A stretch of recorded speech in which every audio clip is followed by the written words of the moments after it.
Garu, Chief Technology Officer from Robotics, to give his valuable speech in 2 minutes. Please welcome, sir.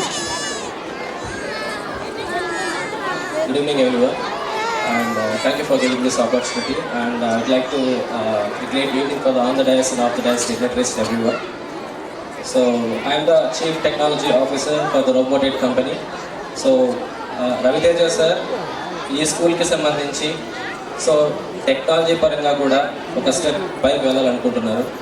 So దానికి భాగంగా so Ravi Teja sir next academic నుంచి artificial intelligence, drones and రోబోటిక్స్ని implement చేయాలని ఒక వినూత్నాత్మక నిర్ణయం తీసుకోవడం జరిగింది. So I really appreciate you sir. I really thank you very much for giving this opportunity to your school, to your entire schools, the group of schools. And many of my students has went for Inspire Awards. So I participated in the many national awards participations also I went. And definitely I'm damn sure when I'm taking this opportunity for Raviteja schools, I'm definitely taking your schools for the national level robotics and participations and winners also, sir. Definitely I'll make it possible to do everything. So for this occasion I just like to show my two inventions to introduce this. So I brought just two projects of my invention. So here this is the artificial intelligence car, so which works with the hand gestures and voice commands. So ఈ car ఒక 8th class student ఒక idea. So తన father, sir మా father అపార్ట్మెంట్లో 3rd ఫ్లోర్లో ఉంటారు. So కార్ని కిందకి వెళ్ళి తీయడానికి సో నాకున్న బద్ధకం. సో మా ఫాదర్ కూడా కొంచెం బద్ధకం సార్. సో దానికి కార్ని మనం ఎలా కంట్రోల్ చేయొచ్చు? Nowadays we are seeing the Tesla cars. Tesla car గురించి అందరూ చూసే ఉంటారు. So driverless cars. సో ఇలా ఈ డ్రైవర్లెస్ కార్ని తన ఐడియాతో ప్రిపేర్ చేయడం జరిగింది. సో సార్ నేను ఎలా కంట్రోల్ చేయాలి? So what is your opinion and what is your idea మా? So I ask. సో తను చెప్పింది ఏంటంటే, సార్ నా హ్యాండ్ గెస్చర్స్తో నా కార్ని కంట్రోల్ చేయగలగాలి. సో 360 degrees కెమెరాని యూజ్ చేసుకోవచ్చు, ఆర్ ఏదర్ మన ల్యాప్టాప్ యొక్క కనెక్టివిటీని కవర్ చేసుకుంటూ కూడా మనం దీన్ని ఎలా వర్క్ చేయొచ్చు ఒకసారి నాకు ఐడియాస్ ఇవ్వండి sir. So her idea now it's become as a product. So you can't believe this one got a prize in regional national science centre. So science సెంటర్లో ఈ ప్రాజెక్ట్కి ప్రైజ్ కూడా వచ్చింది. She got in central government certification and she went for the Inspire Awards also. So this is one of the project, and this is one of my invention, and this is a human structured robot. So this works with the help of AI. The both products will work with the AI, with voice commands and hand gestures. So ఈ AI అనే artificial intelligence nowadays చాలా మంది సాఫ్ట్వేర్స్కి jobs లేకుండా చేసింది. And దాని గురించి proper అవగాహన లేకపోవడం వల్ల, సో దాని గురించి తెలియకపోవడం వల్ల ఈరోజు పిల్లలు ఎలాంటి కోర్సెస్ నేర్చుకోవాలి, ఏ జాబ్ని చూస్ చేసుకోవాలి అనే విషయంలో చాలా తడబడుతున్నారు. So for the school education నుంచే వాళ్ళకి artificial intelligence and AI projects గురించి వాళ్ళకి ఎక్స్ప్లెనేషన్ అండ్ వాళ్ళకి చిన్న చిన్న బేసిక్స్ అని ఇన్వాల్వ్ చేయగలిగితే, సో డెఫినెట్గా నెక్స్ట్ రైట్ టైంలో ఇంజనీరింగ్లో వాళ్ళు ఎలాంటి కోర్సెస్ తీసుకోవాలి అండ్ ఎలాంటి జాబ్స్ని వాళ్ళు టార్గెట్ చేయాలనేది డెఫినెట్గా నేర్చుకోవడానికి హెల్ప్ అవుతుందని రవితేజ సార్ మేము కలిసి మేము రిక్వెస్ట్ చేసినప్పుడు sir is accepted for a contract and sir is given a very good opportunity for us, and thank you for giving this opportunity to exhibit our two projects in our schoolmates, sir, and thank you very much, and I'm feeling very happy to be a part of this session. Thank you very much, sir. Thank you very much, madam. Thank you, sir.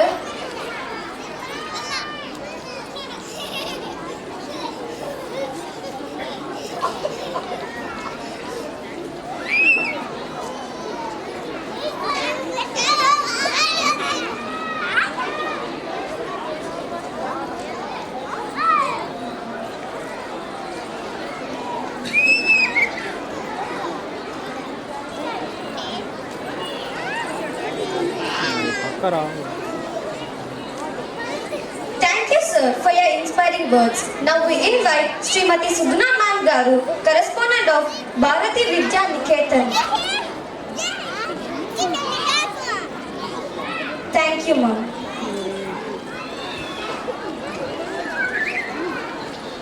It's time to invite our beloved director, Sir T. Ravisar Garu, to speak few words about this program in 2 minutes.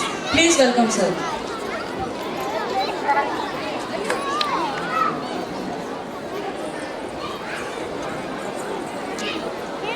ఈనాటి మా కార్యక్రమానికి ఇచ్చేసినటువంటి మా గౌరవ మండల విద్యాశాఖ అధికారి Bala sir గారికి, SV university professor SV and doctor C Ramana గారి సార్కి, హైకోర్టు అడ్వకేట్ మరియు లెక్చరర్ మన రమేష్ గారికి, శ్రీనివాస్ సార్ గారికి, ఇక్కడికి వచ్చేసినటువంటి విద్యార్థుల తల్లిదండ్రులకు నా హృదయపూర్వక నమస్కారాలు తెలియజేసుకుంటున్నాను. విద్యార్థులకు నా శుభాశీస్సులు. ముఖ్యంగా నేను చెప్పాల్సిన విషయాలన్నీ కూడా మా గౌరవ గెస్టులు అతిథులందరూ మీకు చెప్పారు. ఇక మీకు సాంస్కృతిక కార్యక్రమాలకు చాలా ఉన్నాయి కాబట్టి ఇక మేము ఎప్పుడూ మా ఆలోచన విధానం అంతా మీకు తెలిసిన విషయమే. మీ పిల్లలకి ఎప్పుడు మేము మీ పిల్లలు అనుకోవట్లేదు, మా పిల్లలనే భావంతో మా ఉపాధ్యాయులందరూ కూడా మా సర్వశక్తుల్ని వడ్డీ వాళ్ళని ఎలా అభివృద్ధి చేయాలి అన్నటువంటి కాన్సెప్ట్తోనే మేము పాఠశాలను ముందుకు తీసుకెళ్తున్నాము. నేను తల్లిదండ్రులు ఒకే ఒక విషయం ఈ సందర్భంగా మీకు తెలియజేయాలనుకుంటున్నాను. ఇది అందరికీ మీకు తెలిసిన విషయమే, కానీ దీన్ని ఎంతమంది ఆచరిస్తున్నారు అనే ఒక విషయంలో సందిగ్ధత కోసం మీతో చర్చించడం జరుగుతుంది. మనం ఇటు పాఠశాలలో అయితేనేమి, ఇంట్లో తల్లిదండ్రులు అయితేనేమి, మనం నిత్యం కోపగించుకున్నది ఒకరిపైనే, కేవలం పిల్లల పైన. ఇటు టీచర్లు పిల్లల్ని మీరు తప్పు చేశారంటున్నారు, ఇటు కుటుంబంలో వచ్చిన తల్లిదండ్రులు అయితేమి, పెద్దలు అయితేమి అందరూ కూడా పిల్లల్ని మీ తప్పు మీ పొరపాట్లు అనేసి మనం ఎప్పుడు కూడా వాళ్ళని కోపగించుకుంటున్నాం. కానీ వాళ్ళని అర్థం చేసుకునే ప్రయత్నం అయితే మనము చేయట్లేదని అనిపిస్తున్నాను. ఎందుకంటే మనం విద్యార్థులుగా ఉన్నప్పుడు మన తండ్రి ఎప్పుడు మన మీద కోపడితే ఇమీడియట్గా మన తల్లి జోక్యం కల్పించుకొని నానేదో విసుగులో ఉన్నాడు, మీరు బయటకు వెళ్ళండి ఆడుకోండి అని సర్చి పంపించేది. ఒక్కోసారి తల్లి కూడా మన మీద కోపడినప్పుడు తండ్రి సర్చి చెప్పేవాడు, అమ్మేదో వంటల్లో విసుగుగా ఉండాలి, అమ్మని ఏడిపించద్దు అని చెప్పి పంపించేవాడు. అప్పుడు విద్యార్థులు మనం ఏం ఆలోచన చేసేవాళ్ళము అంటే తల్లిదండ్రులు నిజంగా మన మీద ఎలాంటి కోపం లేదు, ప్రేమ ఉంది అని అందరితో మర్చిపోయేవాళ్ళం. బట్ ఈరోజు కొన్ని కుటుంబాలు మాత్రం చిన్న విషయాలు కూడా పిల్లల ముందు గొడవ పడుతున్నాం, రాద్ధాంతం చేస్తున్నాం, నీ తప్పు అనేసి. మరి ఆ విషయాన్ని ఎవరు చూస్తున్నారు? మన పిల్లలు చూస్తున్నారు. వాళ్ళ మనసులో ఏమో ఆలోచన కలుగుతుంది, ఇలా చేయడం వల్ల అర్చుకోవడం తప్పు లేదేమో అనిపిస్తుంది. రేపు భవిష్యత్తులో వాళ్ళు పెద్దవాళ్ళు అయినప్పుడు కూడా అదే సంస్కారాన్ని కొనసాగిస్తారు లేదని మనం ఒకసారి ఆలోచించుకోవాల్సిన అవసరం ఎంతైనా ఉంది. వీళ్ళు ఎదుగుతున్నారంటే ఈ వయసులో వాళ్ళు పరిశీలించుకుంటూ ఉంటారు. వాళ్ళకి సరైన మార్గనిర్దేశం మనము చేయాల్సిన బాధ్యత మన మీద ఉంది. మరి ఎంతవరకు మనము ఆ బాధ్యత నిర్వహిస్తున్నామని ఒకసారి మీరు అందరూ కూడా ఆలోచన చేసుకోండి. రోజులో 15 నిమిషాల నుంచి ఒక అర్ధ గంట సమయమన్నా మన పిల్లలతో గడుపుతున్నామా లేదని ఒకసారి ఆలోచన చేయండి.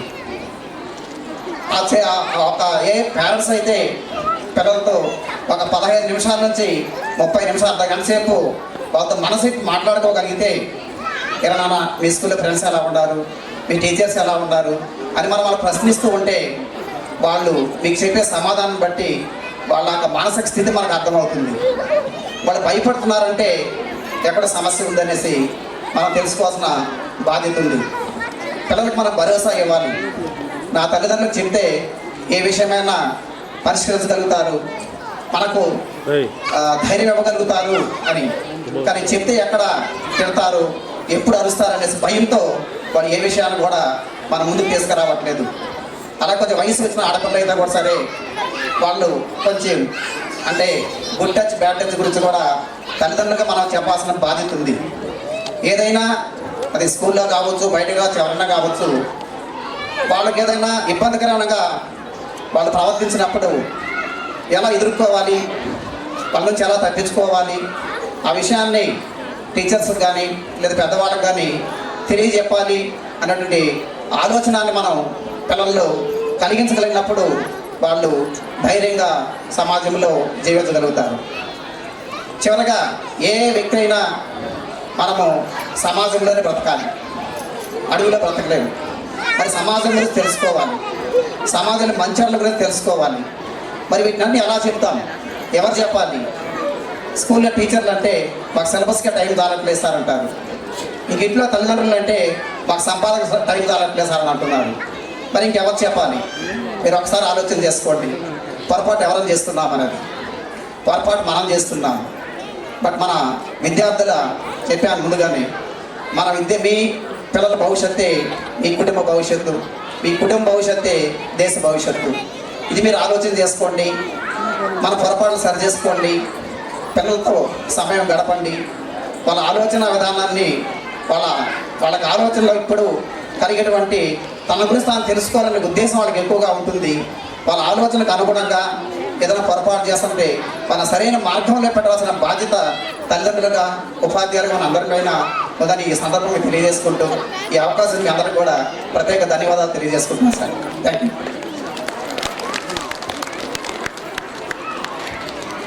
Thank you, sir, for your inspiring words. Now we will move on to the next segment of our program, and it will be hosted by our co-anchors Harish and Jeevita. Over to Harish and Jeevita.